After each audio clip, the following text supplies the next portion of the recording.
అనేక సంవత్సరాలుగా చట్టాన్ని చుట్టంగా మార్చుకొని ప్రభుత్వపరమైన భూముల్ని ఆక్రమించుకున్నటువంటి రియల్ ఎస్టేట్ మాఫియా లేదా పెద్దల అండదండలతో ఎవరైతే ఈ భూములు కబ్జా పెట్టిందో అలాంటి భూములన్నీ కూడా పేదల పరమైతే ప్రభుత్వ పరమైందని చెప్పి భావించడం హైడ్రా వచ్చినాడు.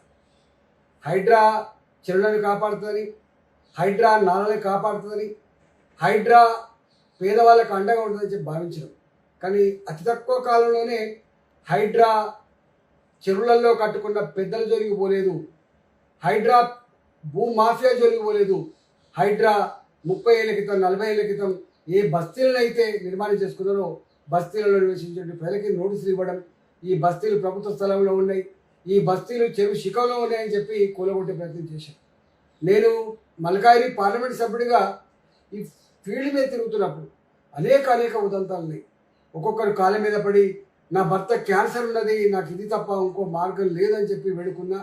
ఇవాళ బుచ్చమ్మనే రైతు కుక్కడపల్లిలో వాళ్ళ కాళ్ళ మీద పడి అయ్యా నాకు 3 బిడ్డలు నాది పట్టా భూమి నాది కూలగొట్టని చెప్పి వేడుకున్నా. ఆమె సూసైడ్ చేసుకున్నా.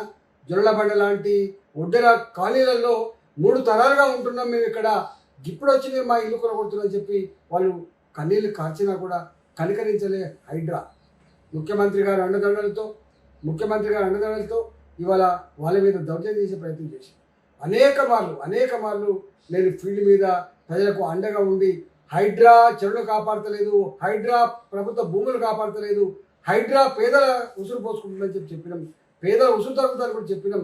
ఇవాళ అనేక సార్లు కోర్టు కూడా మందలించింది, నువ్వు చట్టానికి అతీతంగా ప్రవర్తిస్తున్నావు, నీ ఇష్టమైన వ్యవహరించడానికి వీళ్ళు అని చెప్పి ఎన్నిసార్లు వేడుకున్నా కూడా చివరికి ముఖ్యమంత్రే ముందుకొచ్చి హైడ్రా అనే పదం ఇవాళ హిట్లర్ నుంచి తెచ్చుకున్న, అంటే హిట్లర్ వారసత్వంగా తెలంగాణ కొనసాగుతుందని చెప్పి ఆయనే స్వయంగా మాట్లాడిన తర్వాత ఇలా రంగనాథ్ గారికి, హైడ్రాకి, కమిషన్కి ఎంత హక్కులు వస్తాయో దాన్ని బట్టి మనకు అర్థం కావాలి. అంటే రెవెన్యూ డిపార్ట్మెంట్ కంటే, పోలీస్ డిపార్ట్మెంట్ కంటే, మున్సిపల్ అడ్మినిస్ట్రేషన్ డిపార్ట్మెంట్ కంటే ఒక్క మాటలో చెప్పాలంటే ముఖ్యమంత్రి తర్వాత మళ్ళీ ముఖ్యమంత్రి అంత అధికారం ఉన్నట్టుగా నాకు ఎవరికి చెప్పాల్సి అక్కర్లేదు, ఎవరి మాట వినాల్సి అక్కర్లేదు, కోర్టును పట్టించుకోవాల్సి అక్కర్లేదు అనే పద్ధతిలో కూడా వారు వివరించిన తీరు అత్యంత జుగుప్సాకరంగా ఉంది. ఇవాళ కోర్టు కూడా అనేక సార్లు నిన్ను జైలు పెట్టాల్సి వస్తుంది, నువ్వు అతీతంగా వ్యవహరిస్తున్నావు అని చెప్పి మందలించినప్పటికీ కూడా ఎక్కడ కూడా మార్పు రాలేదు. ఇవాళ 63 సార్లు కోర్టు ధిక్కలకు పాల్పడినట్టుగా ఇలా మాట్లాడి రంగనాథ్ను వెంటనే తొలగించమని చెప్పి సిఎస్కి ఇవాళ కోర్టు ఆదేశించిన స్థాయికి వచ్చిందంటే ఇలా రంగనాథ్ కాదు, ఇక్కడ ప్రభుత్వానికి ఒక చెంపపెట్టులాగా ఉందని చెప్పి భావిస్తా ఉన్నా. నేను స్వయంగా చూసిన ఇవాళ అనేక మంది పెద్దలకు నోటీసులు ఇచ్చి వాళ్ళకు ప్రభుత్వ అండదండలు ఉంటే వాళ్ళకి ఏమనకుండా కాపాడిన ఉదంతాలు అనేక ఉన్నాయి. కాబట్టి ఇవాళ చట్టం మరోసారి ఉన్నవాళ్ళ చుట్టమైంది, ఇవాళ పేదవాళ్ళకు మాత్రం ఇవాళ కన్నీళ్ళు మిగిలినాయి. ఇవాళ ఇప్పటికైనా కోర్టు ఇంటర్వ్యూన్ అయ్యి పనిచేసినందుకు హర్షాన్ని వ్యక్తం చేస్తున్నా. ప్రభుత్వ అధికారులను సూచన చేస్తున్నా, ప్రభుత్వ అధికారులుగా ఐఏఎస్ ఆఫీసర్లుగా, ఐపీఎస్ ఆఫీసర్లుగా మీరు సర్వీస్ 30 సంవత్సరాలు ఉంటాయి. రాజకీయ పార్టీలుగా ప్రభుత్వాలు 5 ఏళ్ళకి ఒకసారి మారుతూ ఉంటాయి. కానీ మీరు ఇష్టానికి లోబడి కాకుండా చట్టాల లోబడి పనిచేసే ప్రయత్నం చేయాలి తప్ప బాసుల ఆదేశాలని తూచ తప్పకుండా పాటించి కటకటాలు పాలైనటువంటి అనేక ఉదంతాలు ఉన్నాయి. కాబట్టి ఇప్పటికైనా బాసులు ఆదేశించగానే 100ల సంఖ్యలో బుల్డోజర్లు పోవడం, 100ల సంఖ్యలో ఈ సిమెంట్ కాంక్రీట్ వెహికల్ పోవడం, 100ల సంఖ్యలో పోలీసులను పెట్టి ప్రజల మీద దౌర్జన్యం చేసే ప్రయత్నం చేయొద్దని చెప్పి నేను డిమాండ్ చేస్తా ఉన్నా. ఇవాళ ఇప్పటికైనా ఈ చర్య జరిగినందుకు గర్విస్తూ ఉన్నా.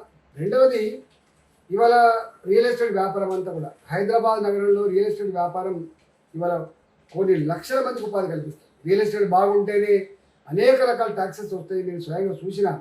కానీ ఈ హైడ్రా వచ్చిన తర్వాత లేక్ వ్యూ అనే పదం పోయింది, ఈ రివర్ వ్యూ అనే పదం పోయింది. ఇవాళ ఒక అపార్ట్మెంట్లో ఇల్లు కొనుక్కోవాలన్నా, ఒక గేటెడ్ కమ్యూనిటీలో ఇల్లు కొనుక్కోవాలన్నా హైడ్రా పర్మిషన్ తెచ్చినవా అని చెప్పి అడిగేటువంటి స్థాయికి వచ్చింది. ఇలా మొత్తం రియల్ ఎస్టేట్ రంగం అంతా కుదేలైపోయింది. హైదరాబాద్లో లక్షల మందికి ఉపాధి లేకుండా పోయింది. ఇలా రియల్ ఎస్టేట్ వ్యాపారుల గుండెల్లో రైలు పరిగెత్తా ఉన్నాయి. నేను ఒకటే అంటున్నా, వ్యాపారం చేసుకునేవాడిని సపోర్ట్ చేయమంటలేదు. కానీ ఇవాళ హైడ్రా పర్మిషన్ అనేటువంటి పదం వచ్చిన తర్వాత ఎవడు అపార్ట్మెంట్ అమ్ముకోగలుగుతాడు, ఎవడు ఇలా ఇల్లు అమ్ముకోగలుగుతాడు, ఎవడు లేక్ వ్యూ అని పెట్టుకోగలుగుతాడు, ఎవడు ఇలా రివర్ వ్యూ అని పెట్టుకోగలుగుతాడు. ఇంత భయానకమైన వాతావరణం ఏర్పడింది. కాబట్టి దీంట్లో మిడిల్ క్లాస్ కూడా 30 ఏళ్ల క్రితం మేము కోరుకున్న భూమి, 30 ఏళ్ల క్రితం కట్టుకున్న ఇల్లు ఇప్పటికి కూడా మాకు నోటీసులు వస్తున్నాయని చెప్పి భయపడే పరిస్థితి వచ్చింది.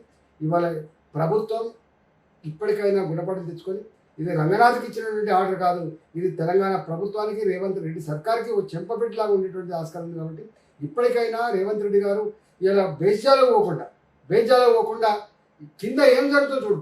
ఇవాళ మొత్తం ఈ ప్రభుత్వం ఏర్పడిన తర్వాత 2.5 సంవత్సరాల కాలంలో అతి ఎక్కువ ప్రజలతో చీకొట్టించుకునేటువంటి ఇవాళ సంస్థ ఏంటంటే హైడ్రా. దానివల్ల ఈ ప్రభుత్వానికి అయితే చెడ్డ పేరు వచ్చిందో మీకు ఇవాళ తెలియకపోవచ్చు, రాబోయే కాలం తప్పకుండా తెలుస్తుంది. దీని మూల్యం రేవంత్ రెడ్డి సర్కారే చెల్లిస్తుందని చెప్పి సందర్భంగా ఇచ్చేస్తాం. పదానికి ఎవరికి అర్థం తెలియదు.